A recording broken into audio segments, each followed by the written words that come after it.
Okay? We can feed the whole country with poultry. We will not even need to import anything to this country. But remember, when you are doing that, people will be thinking that, oh, those who are importing are going to destroy their business. They're not going to destroy their business. You direct them to go and buy from our farmers and bring them to the market. Even they will rather give them advance payment. So they are going to help them to produce more. Okay? So we have to create a deliberate policy around what we consume. Dresses, whatever. We should import them. We should give people money to start producing the shoes we wear, the dresses we wear. That's what we are going to do. Everything that we consume here. And also, you have lithium, you have bauxite, you have this. You should have a deliberate policy to add value to them. If you don't add value to them, you are not doing anything. You are harming yourself. So as a country, when we are in government, we are going to make sure we deliberately find money to inject in adding value to our natural resources. Because over here, if you build a refinery to add value to manganese or bauxite, you are creating aluminium, okay? You are creating alloys. And the end result is that you are going to have a manufacturing plant to produce vehicles here without importing vehicles, engine blocks, everything, even airplane parts and the rest, you can produce them here. Because most of them are produced with what? Bauxite, and bauxite comes from some aluminium, comes from bauxite. So that's what we are going to do. We look at our economy, we realize that there are a lot of young people who have brilliant ideas, but they don't have help. So in government, we are going to target these young people, support them with the needed capital to enable them to realize their vision. Because a person like Mark Zuckerberg or Bill Gates, they started when they were young. Steve Jobs and the rest, they started when they were young. But in America, deliberately, they identify these young people, give them the needed support for them to realize their vision. But here, you have to struggle to get your own thing done. And people are not able to dream big, to think big, and do big stuff because they are afraid that they will not get the necessary capital to do whatever they're supposed to do. But I want to promise Ghanaians that when I become president, you can dream any dream that you want to dream, and we'll support you to make that reality. You see, when you go to the book of Proverbs, chapter 29, verse 28, it says, lack of vision, the people perish. Lack of vision, the people. I thought you said lack of knowledge. No, my people perish. No, this is lack of vision. In the Proverbs that you quoted. Chapter 29, verse 28. Okay. And then when you go to the book of Joel, chapter 2, verse 28, it says that a time is coming that I, Lord, will pour my spirit on all flesh. And then your old men and women will see dreams. And the young people will see what? Visions. So if your young people are going to see visions, and they is telling you that lack of vision, the people perish, it means vision is very, very important. And I have the conviction that every young person around has a vision. But what they need now is they need their support. So when I become president, it will be on my neck to make sure every young person, whether you are an NDC, you are an MPP, you are Frafra, you are Dagati, you are an Eve, you are whatever, it doesn't matter. What matters is that you are a Ghanaian. And then we're going to turn this country into a land of opportunities for every young person to make it right here. Without traveling, you can sit here and make it. You know, we have AI, okay?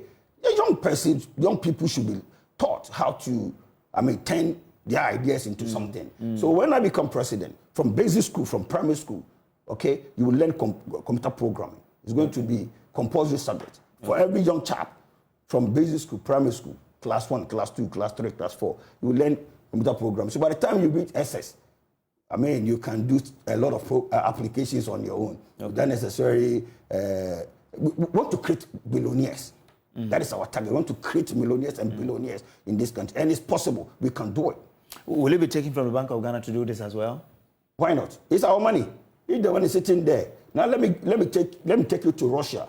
When we had this Russia and Ukraine war, you know, the EU and then the Americans gave a whole lot of sanctions to the Russians, and thinking that the Russia rubles is going to rumble, okay? But before they realized, they were depending on their rubles, and now the rubles has been strengthened. Do you know why? Because you have to use your brain to do things. We don't allow anybody to sit somewhere and be dictating to you. You have to use your own brains to act to what you have. So what they had was that, hey, if you want to buy from them, you have to use rubles. So now you have to change. The demand for rubles went high, and anything that demand goes up, definitely you have to pay more. Yeah. So this is what we do. If you have our cocoa, you have our gold, you have our diamond. But now, as it stands now, most of our these natural resources are not ours. We have given it to foreigners because they will take 90% and then give us 10%. When I become president, those things will not happen. Because we need to bring Ghanaians together, to put resources together, to do big stuff.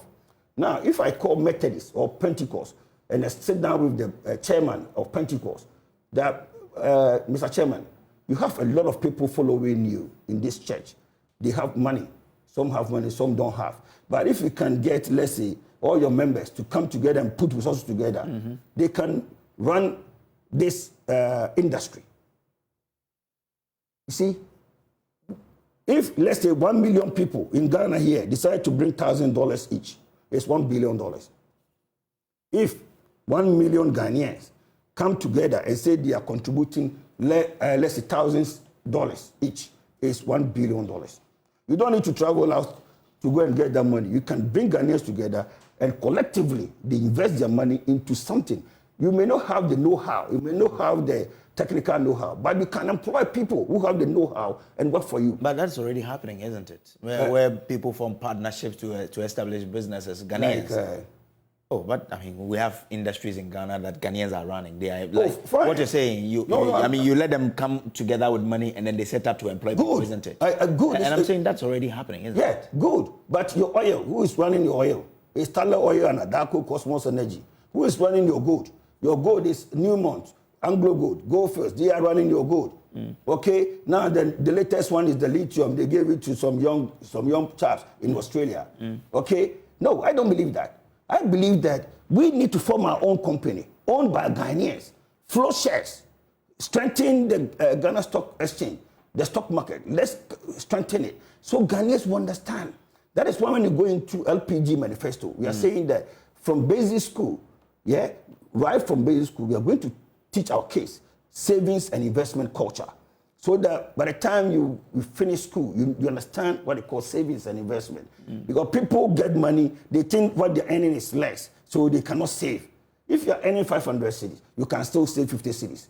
So assuming you are earning 450, you will survive on the 450. So you can't tell me that if you are earning 500, you cannot leave 50 cedis and save. But if you understand that part of life, that savings and investment will lead you to become a millionaire, then you no matter how much you're earning, you still part some and save it.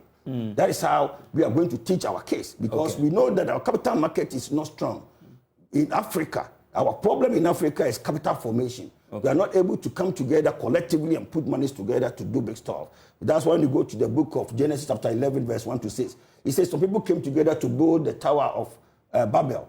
They came together collectively to put the ideas, to put everything together, to build that tower. And God said, because the people are one, whatever they plan to do, they will execute it.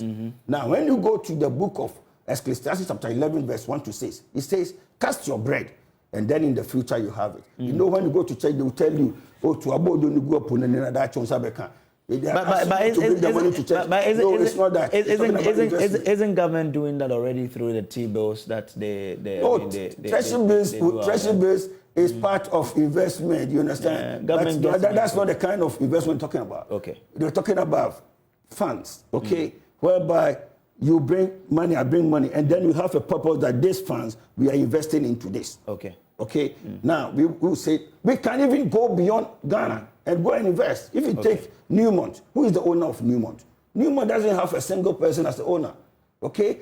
Collective investment, they have put together and they are running Newmont. And they are taking all our goals. Okay. Now, when I become president, I want to help you.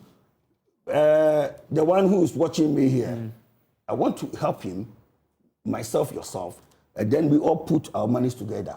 If, let's say, we are 1 million people, and this person brings 100 Ghana this morning, this afternoon, 100 Ghana is 100 million. Yeah. So, you see, but my 100 cities cannot do anything. But if collectively we all put that money together, it becomes something. And then we can invest into something. So how superior is this to the two proposals from the two parties? your plan. You're talking about a 24-hour economy. Exactly, 24-hour, and this one is also saying I'm going to industrialize. You see the 24-hour economy, you yourself, you know. Assuming I don't know. You are in Tetrim or Ahafo, in Mim, and somebody comes to tell you that I'm going to build 24-hour economy there, and then you also accept it. There's something wrong. There's something wrong with your thinking. If you are in Ogoso or Achirinsua or maybe for Badebe Chalk, and somebody walks to you and says, "Oh, we're going to build 24-hour economy here," and then you carry some T-shirts and then you are jumping and you are dancing, there's going to be 24-hour economy there. There's something wrong with your thinking. How is it going to happen? But the part says I'm going to do. No, where in Ghana will this happen? Where in Ghana will this happen that they're going to be 24-hour economy somewhere? Do you understand what 24-hour economy is? It means the 24-hour economy, like this daytime, what is happening is going to happen everywhere. Let me give you one typical example. This company, Joy, they run 24-hour. Yes. Is that not it? Yes. But the number of people who work in the daytime, are they the same number working in the evening? No. Because in the evening, you don't need the accounts people. You don't need the marketing people. You don't need the human resource people. You don't need the administration. Even the drivers, you don't need all of them. It is because the conditions are not there for these to be here. But the party is saying that... Condition? No. The party is saying that I will create it, that people can work in the night. And then you also believe that it's going to happen. Because in the night, what you need is only the presenter here, or maybe Osofo who is doing the night thing, and then maybe the DJ who is playing music, and then the technician, and then the security people. These are the people you will need here. You see, in the night, who's going to buy adverts? That you will need the service of an accounts or marketing people or the sales people. You don't need them. So if somebody tells you that it's going to run 24-hour economy, it's a hoax. The person is misleading you. So if you don't understand, I know say you are doing, what do you call it? You are being the devil's advocate. So you are asking me these questions, I understand. But I know it's not you. But those people out there will understand that, Charlie, it's not going to happen. It's a lie. Because the person who is proposing 24-hour economy is also telling you that he's not going to allow the restriction on importation of goods and services coming to this country. Okay. You know, the last budget, when KTM went to Parliament with some kind of restrictions on importation, they were fighting. So if the same person comes back to tell you he's going to do 24-hour, what is he going to do? I hear. Okay. But do you have, what about representation in throughout the country? I mean, regional basis. What's Oh yeah, we have men and women who are representing the party everywhere. Yeah, including parliamentary candidates. Oh yeah, it's not every constituency that we are going to put a candidate there. We are going to be measured and then make sure there are some constituencies that we believe that we can do well there. That's where we put candidate. But you have offices in every constituency? Oh yes, we do. The constitution not all the constituencies. Okay. But we have the 189. We have 189. Yeah, that's the requirement from the AC. That you have 2/3 of all the constituencies in the country, and we have. All right, Mr. Akpaloo, thank you for coming. I wish you all the best. I'm sure 2024 will come. We'll see. But I believe you vote for me after hearing me. Well, like they say, everybody's vote is secret. Okay, I understand. No, yes. But so you don't want anybody to know. So when you get into the box, then you decide. But compare mine to the 24-hour economy and then vote. But you're not only fighting against 24-hour economy, you're also fighting against... because there's no much time. Well, there's no much time for me to talk about Bawumia. I would have, because you mentioned 24-hour economy, that's why. Okay. But if you have given the time to talk about the Bawumia, then it would have been different. So if I ask you, what do you have to say about Bawumia's plan? Because you don't have enough time, so I don't want I can give you a minute for you to do a minute will not be enough. Okay, all right.